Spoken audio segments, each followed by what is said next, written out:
SSC special 4 marks. विद्यार्थी मित्रांनो, मे म्हणजे MEY मे या दृष्टिकोनदर्शक सहाय्यकारी क्रियापदाचे 2 इंग्लिश फंक्शन असतात. बघा, MCQ ऑफ मॉडेल्स पार्ट 5 दृष्टिकोनदर्शक सहाय्यकारी क्रियापदावरील प्रश्न जे की 10वी मध्ये असतात. May I come in sir, underline modal and state its English function. Okay, MEY may modal आहे आणि याचं इंग्लिश फंक्शन असतं परमिशन.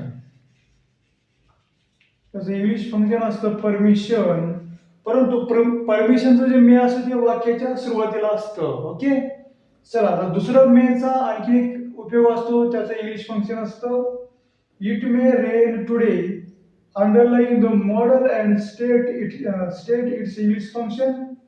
अंडरलाइन करून आपण याला, परंतु येथे इंग्लिश फंक्शन वेगळे असतं. त्याचं इंग्लिश फंक्शन असतं मोर सर्टन.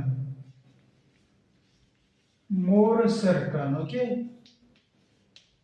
तर हा होता मे या दृष्टिकोनदर्शक सहाय्यकारी क्रियापदाचा 2 प्रकारे उपयोग कशा प्रकारे केला जातो. तर अशाच ग्रामरच्या टिप्ससाठी मला फॉलो करा आणि कमेंट करा.